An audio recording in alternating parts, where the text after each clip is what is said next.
In the desert of New Mexico, they tested a bomb, but what they were really hiding was far worse. Hangar DCLXVI holds a secret that could make your skin crawl. Will the truth finally be revealed, or will it stay buried forever? Watch till the end for the horrifying truth. July 16th, 1945, 5:29 a.m. The moment history would remember as the dawn of the atomic age. The Trinity nuclear test at the Alamogordo Bombing Range in New Mexico was hailed as a triumph of science and power. A dazzling light burst into the sky. A mushroom cloud rose like a terrible god, and the earth itself seemed to tremble in fear. But what if the test wasn't about the bomb? WB, an assistant to one of the project's leading scientists, revealed the chilling truth decades later in a deathbed confession. He claimed the Trinity test wasn't meant to end a war. It was meant to contain something that could have ended humanity itself. It wasn't just a test, WB had whispered to his family, his voice quivering. It was a last resort. The bomb was designed to obliterate what was in Hangar DCLXVI. Something we couldn't understand. Something we couldn't control. The mention of DCLXVI alone was enough to send chills down their spines. The Roman numerals were clear, 666, a number steeped in superstition, fear, and whispers of the unknown. But WB insisted it was no mere coincidence. I'll never forget that spring morning, he continued, his hollow eyes staring into the past. It was March 5th, 1945. That was the day I learned the truth, and the day my world changed forever. WB described sitting in his small, cluttered office at Los Alamos, typing up notes for a man he only referred to as KG, one of the Manhattan Project's most brilliant but secretive minds. The air in the lab always carried a weight, a heavy silence that seemed to settle in the corners like an unseen presence. But that morning, the silence was shattered. The door slammed open and Hart, a field scout known for his calm demeanor, stumbled inside. His face was pale, his eyes wide with terror, and his breath came in ragged gasps. "Sir," he stammered, his voice barely above a whisper. You have to come. Now." WB froze, his hands hovering over the typewriter keys. KG, ever composed, stood slowly from his chair, his sharp gaze locking onto Hart. "What's happened?" he demanded, his voice steady but cold. Hart swallowed hard, his hands trembling as he gripped the edge of the doorframe. "It's Jones and Miller," he said finally. Something's happened to them. I can't." His voice cracked, and he shook his head. "You have to see it for yourself." WB felt a chill crawl down his spine. Jones and Miller had been sent to scout potential test sites days earlier. They were supposed to be gone for a week, maybe more. Why were they back? And why did Hart look like he'd seen a ghost? KG grabbed his coat, his movements brisk and determined. "Let's go," he said, glancing at WB. Without a word, WB stood, his heart pounding in his chest, and followed them out the door. The drive to the Alamogordo Range was eerily silent. WB sat in the back of the truck, his hands gripping the edge of his seat as the desert stretched out endlessly around them. The only sound was the rumble of the engine and the occasional muttered curse from Hart, who gripped the steering wheel so tightly his knuckles turned white. "What happened out there?"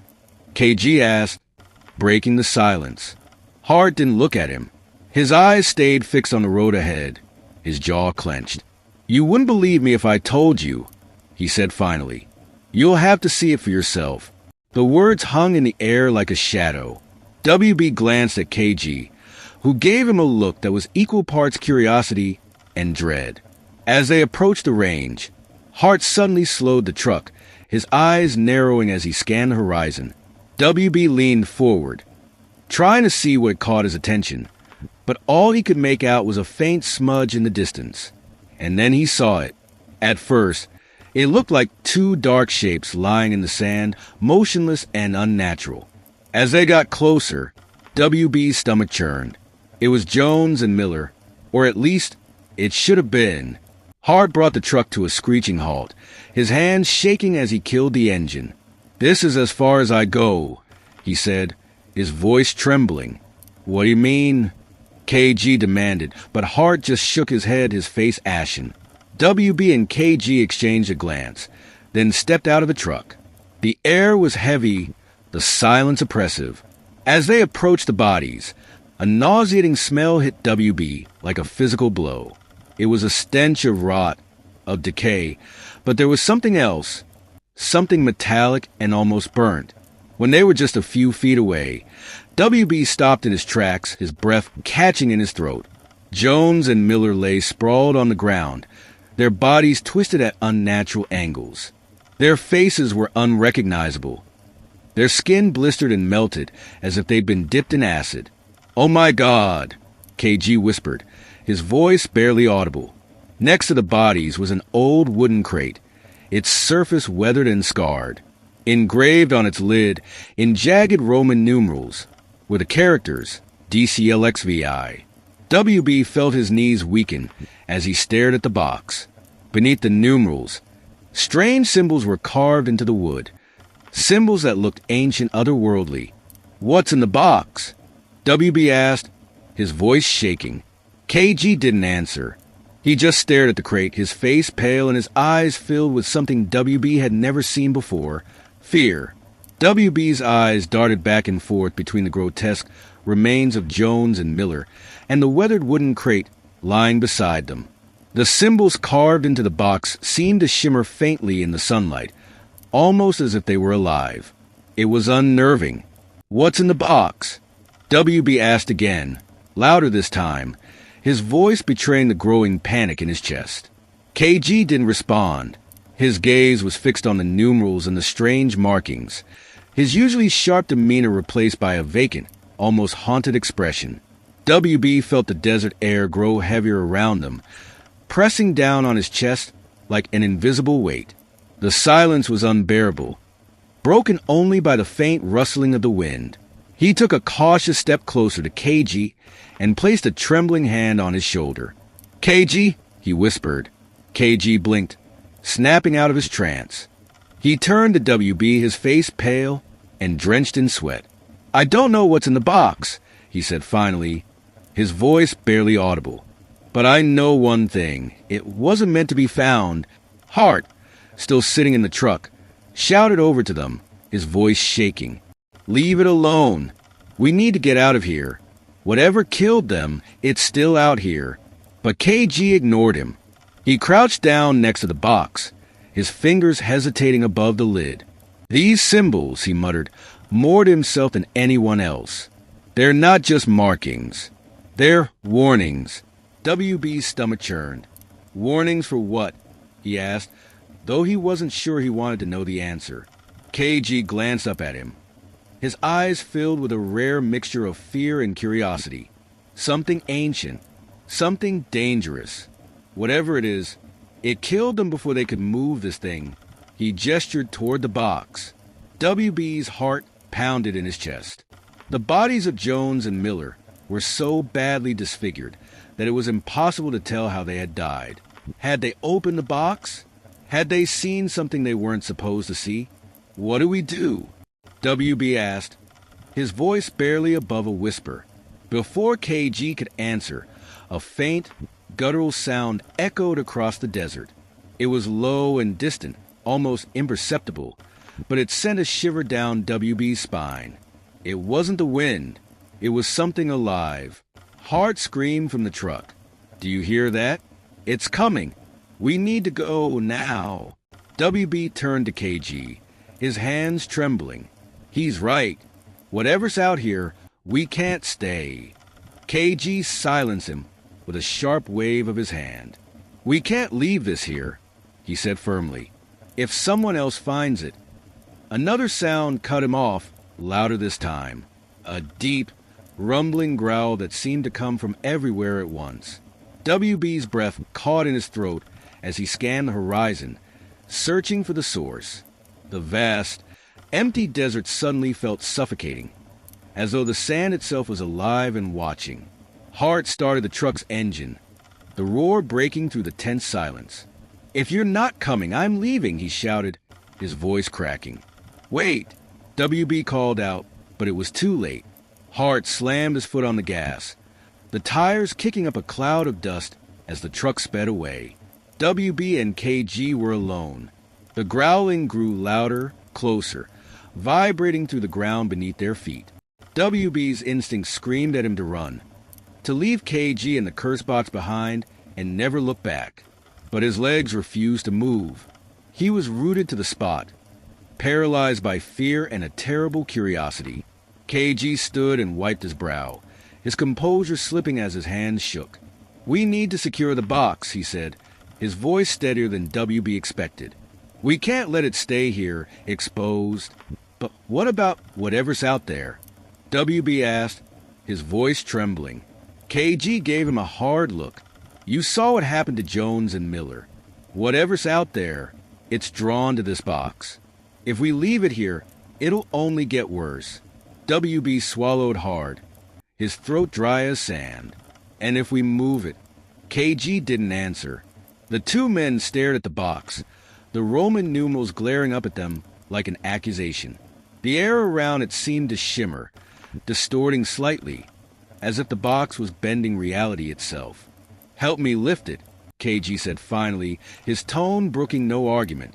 WB hesitated, his gut screaming that this was a terrible idea. But he couldn't leave KG alone. Taking a deep breath, he crouched down beside the box and gripped one end. The wood was surprisingly cold, almost freezing, and a strange tingle ran up his arms as he touched it. "Ready?" KG asked. WB nodded, though he wasn't sure he was ready for anything. They lifted the box together, and WB instantly regretted it. The moment the box left the ground, the air around them grew heavier, almost suffocating. The growling turned into a deafening roar, and WB felt a sharp pain in his head, as if something was clawing at his mind. "Put it in the truck," KG shouted, his voice barely audible over the noise. WB's vision blurred as they stumbled toward KG's truck, parked a few yards away. Each step felt like a battle, the box growing heavier with every moment. The ground beneath their feet seemed to tremble, and the roaring became a cacophony of screams and whispers, all in a language WB didn't understand. Finally, they reached the truck. They heaved the box into the bed, the wood making a hollow thud as it landed. The noise stopped instantly. WB collapsed to the ground, gasping for air. His head pounded, his body drenched in sweat. He glanced at KG, who was leaning against the truck, his face pale but determined. "We're not safe yet," KG said, his voice grim. Before WB could respond, a shadow passed over them. WB's chest tightened as the shadow swept across the sand, blotting out the harsh desert sun. It wasn't the shape of a bird, nor was it cast by a cloud. It was too sharp, too defined, almost humanoid in shape but unnervingly distorted. He froze, every nerve in his body screaming at him to look up, but fear anchored his gaze to the ground. Beside him, KG's expression shifted from determination to pure dread. For the first time since WB had known him, KG looked utterly helpless. "What is that?" WB whispered, his voice trembling. KG didn't respond. His eyes were fixed on the horizon, where the shadow stretched impossibly far, its edges writhing like it was alive. And then WB heard it. A sound so faint it could have been mistaken for the wind, but it wasn't. It was a whisper, low and guttural, speaking in a language that didn't belong to this world. The words slithered into his ears and coiled around his mind, filling him with a dread so primal it felt like his soul was being pulled apart. "Don't listen to it," KG shouted, snapping WB out of his trance. He grabbed WB by the arm and yanked him toward the truck. "Get in, now!"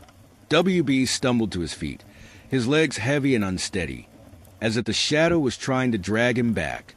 He climbed into the passenger seat while KG jumped behind the wheel, slamming the door shut with trembling hands. "Drive!" WB yelled. But KG was already twisting the key in the ignition. The engine roared to life, and the truck lurched forward, its tires spitting sand into the air as it sped away from the cursed sight. But the shadow followed. WB glanced out the rear window, and felt his blood run cold. The shadow wasn't just following them, it was growing, stretching across the desert like a living thing, its edges writhing and pulsing. The whispers grew louder, rising into a deafening chorus of voices, each one speaking in that same alien tongue. "It's not stopping," WB shouted, panic rising in his chest. "I know," KG barked, gripping the wheel so tightly his knuckles turned white.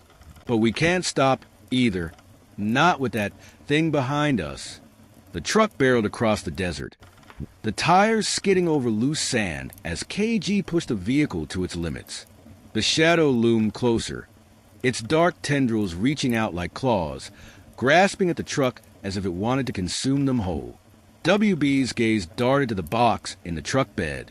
It sat there, silent and menacing, as though it were the very heart of the chaos unfolding around them. The Roman numerals, DCLXVI, seemed to glow faintly now, pulsing in time with the whispers. "This is because of the box," WB shouted, pointing at it. "We have to get rid of it." KG shook his head violently. "You don't understand. If we leave it here, whatever's in that shadow won't stop. It'll spread." WB's heart pounded as he tried to process KG's words. The whispers were inside his head now, burrowing deep, making it hard to think. But one thing was clear. The box was the key. Whether it was the cause or the solution, he didn't know, but it was at the center of everything. And then the truck skidded to a halt. "What are you doing?" WB screamed, his voice cracking. KG's eyes were wide with terror, his face pale as a ghost. "Look," he said, pointing ahead. WB turned his head, and his stomach dropped. Blocking their path was a figure. It was humanoid but wrong, its body shifting and flickering like a broken projection. Its eyes glowed a sickly yellow, and its presence seemed to drain the light from the world around it. The whispers stopped, replaced by a deafening silence.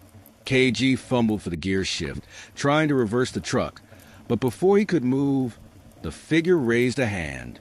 A wave of darkness shot out from it, slamming into the truck with an otherworldly force.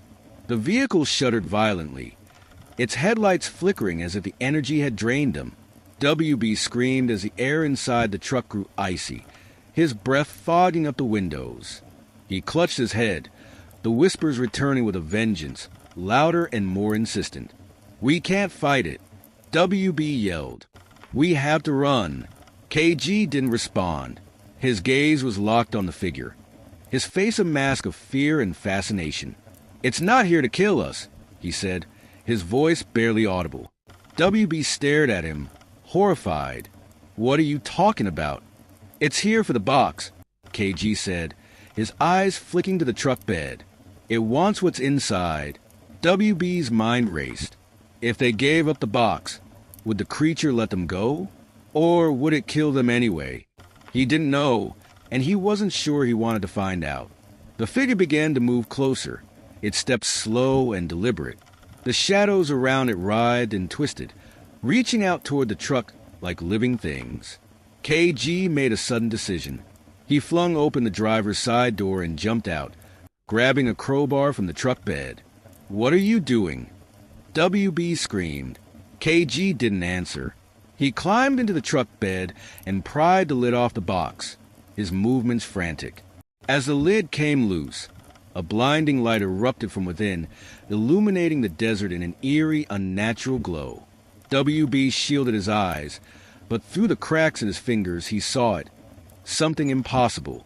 Inside the box was an object that defied description, its shape constantly shifting, as though it existed in multiple dimensions at once. It pulsed with a strange energy, the light radiating from it growing brighter and brighter. The figure stopped in its tracks, its glowing eyes fixated on the object. The whispers rose to a deafening crescendo, and the shadows surged forward, enveloping the truck in darkness. WB screamed as the world around him dissolved into chaos. WB clutched his head, his thoughts a jumbled mess as the world around him melted into blackness. The blinding light from the box fought against the overwhelming shadow, illuminating the truck bed in brief, flickering bursts.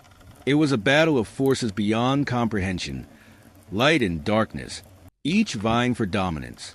KG, WB shouted, his voice barely audible over the deafening whispers that clawed at his sanity. Get back in the truck. But KG stood frozen in the truck bed, the crowbar slipping from his hands as the object inside the box pulsed and writhed. The figure with the sickly yellow eyes loomed closer, its movements no longer hesitant. It reached out a hand, long and jagged like claws, toward the box. The whispers shifted. They weren't just noise anymore. They were voices, and now WB could almost make out the words. They spoke directly into his mind, weaving half-truths and unspoken promises. Let it take you. Surrender. Become more. No! WB screamed, shaking his head as he slammed his fist against the dashboard, desperate to block out the voices. Get out of my head! KG finally snapped out of his trance, his eyes darting to WB. We can't let it have this, he said, his voice trembling but resolute. Whatever's in this box, it's not meant for them. Then what is it meant for? WB shot back, his fear boiling into frustration. Before KG could answer, the figure's hand darted forward. The air around it warped, crackling with an energy so intense it felt like the fabric of reality was tearing apart. The shadows surged like a tidal wave, swallowing the truck, the desert, everything. WB's breath caught in his throat as he felt the truck lurch beneath him. He looked outside but could see nothing. No sand, no sky, only an endless void. And then, just as suddenly, the light from the box exploded outward, tearing through the darkness like a blade. The figure recoiled, its jagged form twisting and convulsing. The shadows writhed violently, retreating from the light as though it burned them. KG grabbed the box, the light spilling over his arms and face. WB, he yelled. We can't stay here. Help me. WB stumbled out of the truck, his legs shaky and his mind screaming for him to run. But something inside him refused to abandon KG, even as the air around them grew colder and thicker, like it was being drained of life. What do you want me to do? WB shouted, shielding his eyes from the unrelenting light. KG looked at him. Desperation etched into his face. We have to destroy it. The box. It's the only way to end this. WB hesitated. Destroy it? The very thing they'd risked their lives to find? The thing that had brought them to this nightmare. Before he could respond, the figure let out a sound that wasn't a scream, but something far worse. It was a guttural, bone-rattling vibration that shook WB to his core. The shadows surged again, this time faster, more violent. They wrapped around the truck, clawing at its frame, their tendrils reaching for KG. No! WB lunged forward, grabbing the edge of the truck bed and pulling himself up. He reached for KG, who was clutching the box with trembling hands. We don't have time, KG shouted, his voice barely audible over the chaos. It's either us or this thing. WB's gaze locked on the box. The object inside was changing, its light no longer steady but flickering erratically, as if it were alive and in pain. What happens if we destroy it? WB asked, his voice cracking. KG shook his head. I don't know, but it's better than letting that have it. The figure lunged, its clawed hand swiping toward the truck bed. KG shoved WB aside just as the hand struck, leaving deep gashes in the metal where WB had been moments ago. The box tipped, almost falling out of KG's grip, and WB grabbed it instinctively. The instant his hands touched the surface, he felt it. An overwhelming surge of emotion. Fear, sorrow, rage, hope, all at once, flooding his mind. Images flashed before his eyes. A city consumed by darkness, people screaming as shadows overtook them, a figure standing in the center of it all, holding the box aloft. And then nothing, just silence and ash. WB gasped, his grip tightening around the box. This isn't just a box, he whispered. It's a key. It's a weapon. It doesn't matter what it is, KG snapped, yanking WB back to reality. We can't let it fall into their hands.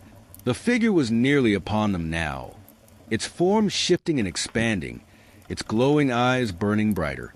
The shadows were everywhere, suffocating and relentless. KG grabbed the object from the box and looked at WB, his face set with grim determination. "Get out of here," he said. WB froze. "What are you talking about? I'm not leaving you. You have to," KG shouted, shoving WB toward the edge of the truck. "If this thing goes off, I don't know what's going to happen, but you can't be here for it." Before WB could argue, KG turned toward the figure, holding the object high. The light from it grew blinding, and the whispers rose to a deafening crescendo. WB jumped from the truck, hitting the ground hard. He scrambled to his feet and ran, his legs carrying him as far as they could before he collapsed onto the sand.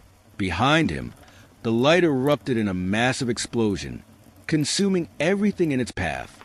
The figure let out one final, unearthly wail before it was swallowed by the light. WB shielded his face, the force of the blast knocking him flat.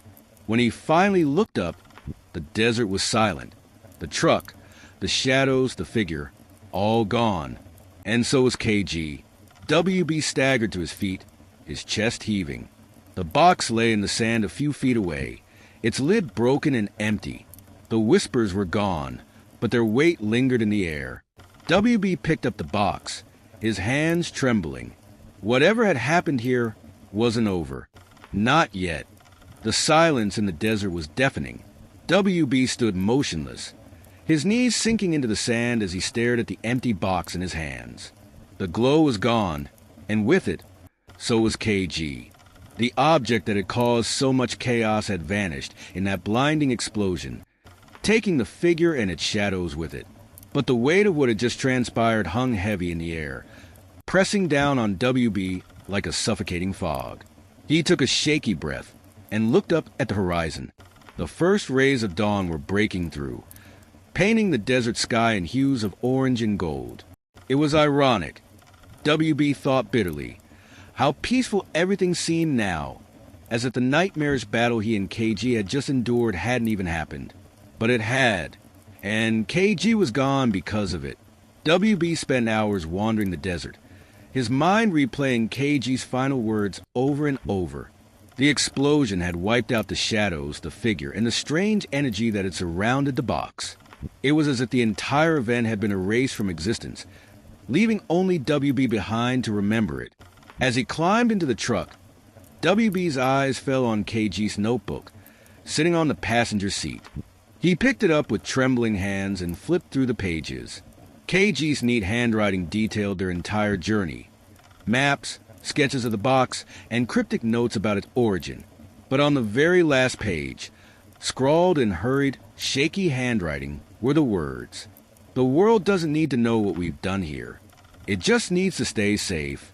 WB closed the notebook, his jaw tightening. "You deserve better than this, KG," he whispered. "We both did." But deep down, he knew KG's sacrifice wasn't just necessary. It was inevitable. Someone had to pay the price to stop whatever dark force had been unleashed that day. And KG had chosen to bear that burden. WB drove aimlessly for hours, the empty box sitting in the back of the truck like a ghost of the chaos it had caused. He knew he couldn't leave it behind, but he also couldn't keep it. Whatever the box was, it had a pull, a lingering presence that whispered promises of power and destruction. He needed to bury it, hide it somewhere no one could find it. Eventually, WB arrived at a deep ravine in the mountains. The jagged cliffs were treacherous, and the winds howled like a warning. It was perfect. WB climbed out of the truck, the box cradled in his arms like a cursed relic. He walked to the edge of the ravine, the sharp rocks below a reminder of what this object had cost him. "This ends here," he muttered. "No one else will suffer because of you." With that, WB hurled the box into the ravine with all the strength he could muster. He watched as it disappeared into the shadows below, the sound of its impact swallowed by the wind. For the first time in what felt like an eternity, WB felt a sense of closure. The box was gone. KG's sacrifice hadn't been in vain. And whatever dark force had tried to claim their world was buried forever. Months passed, and WB returned to a life that felt hollow without KG by his side. He traveled from town to town, never staying in one place for too long. But the memories of that night haunted him, creeping into his dreams and waking him in the dead of night. One evening, WB found himself in a small, quiet diner on the edge of a desolate highway. The walls were lined with old photographs, and the jukebox played a soft, melancholy tune. WB sipped his coffee, staring at KG's notebook, which he now carried everywhere he went. A waitress approached him, her smile kind but curious. "You all right there, Han? You've been staring at that book for a while." WB managed a weak smile.